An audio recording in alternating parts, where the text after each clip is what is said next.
Jadi ada kisah orang mau masuk ke suatu building bawa onta. Ontanya diparkir, tapi nggak diikatkan sebagaimana biasanya memarkirkan onta. Masuk aja, bro, itu onta kamu belum ditalikan. Saya tawakal pada Allah. Nggak sah, karena belum paripurna, belum maksimal security-nya. Tali dulu, kalau perlu double tali, double gembok, double rantai, baru tawakal kepada Allah. Nah, Nabi Nuh dalam versi ayat ini pada posisi yang sudah tepat untuk bertawakal. Hati-hati, kalau orang sudah bertawakal, dua kemungkinan terjadi. Yang menghambat orang mukmin beramal soleh akan mendapatkan azab. Tapi bagi orang mukmin itu sendiri akan mendapatkan kemudahan setelah bertawakal. Jadi orang mukmin itu dipaksa untuk maksimal, optimal, baru bertawakal. Setelah itu urusan Allah. Apakah isinya adalah kemudahan atau upaya makar Allah mengalahkan penghalang usaha-usaha orang muslim, termasuk yang dialami oleh Nabi Nuh. Fa'ajmi'u amrakum wa syuraka'akum. Oke, kata Nabi Nuh, kalian kumpulkan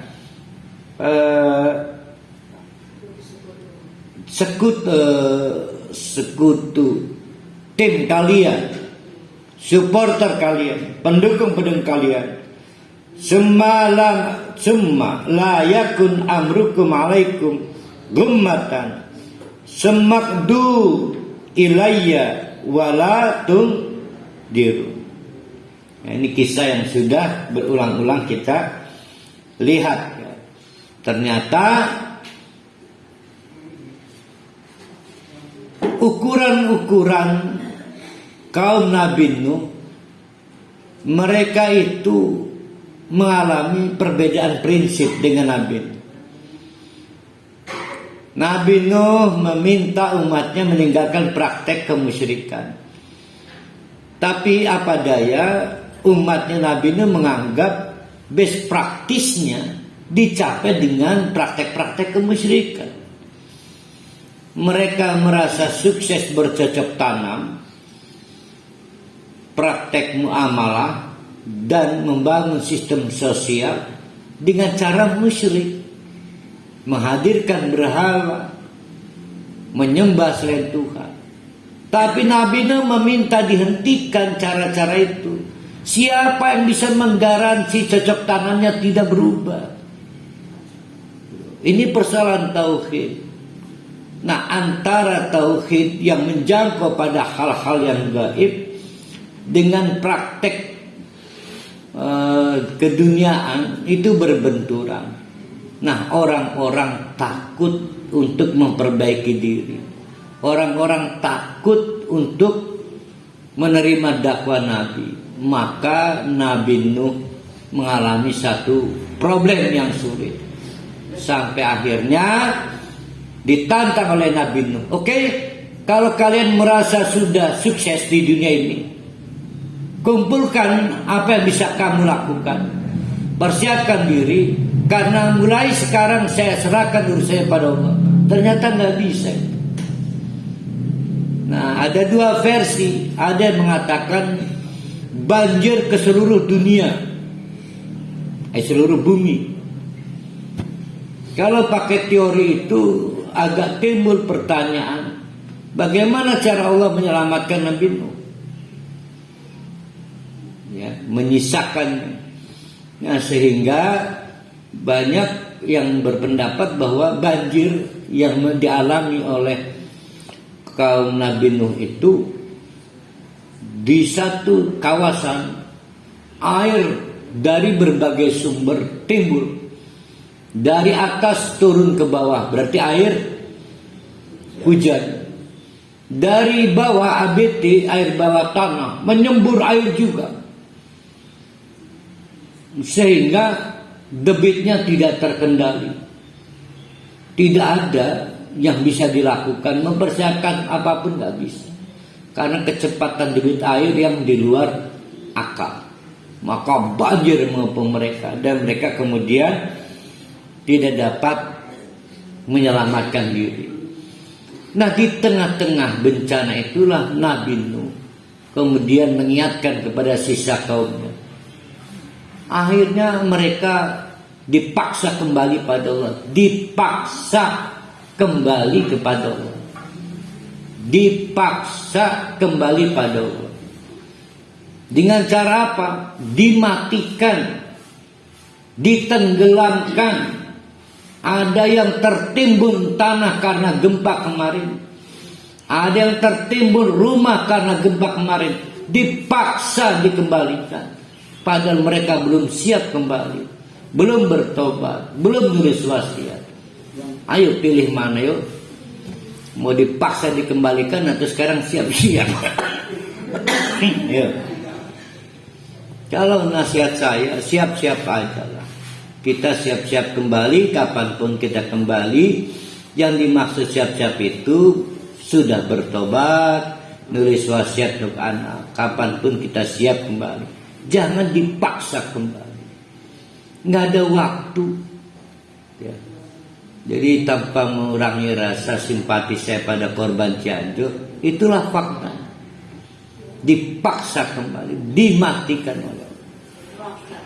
Ya. Tapi apa yang dimiliki bisa menghambat kematian, mempertahankan hidup, kan tidak.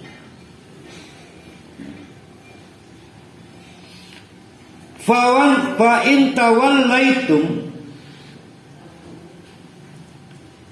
andai kata kalian tetap membangkang, fama sa'altukum min ajrib, saya kan tidak cari pamrih pada waktu dahulu.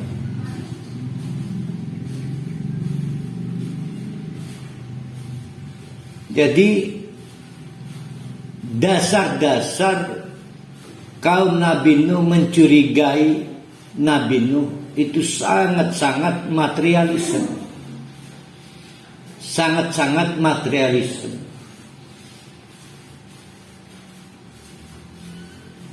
Wah, kalau dia diterima sebagai nabi, jangan-jangan dia merebut kekuasaan saya. Itu ukuran-ukuran materialis. Saya mau cerita. Ini kisah nyata tapi nggak disebut namanya. Ada orang memberi nasihat kepada seseorang. Marah seorang. Bisa nggak Bapak tidak membicarakan soal ini? Ini aib keluarga saya. Yang aib itu adalah apabila orang keburu mati belum bertobat. Itu aib.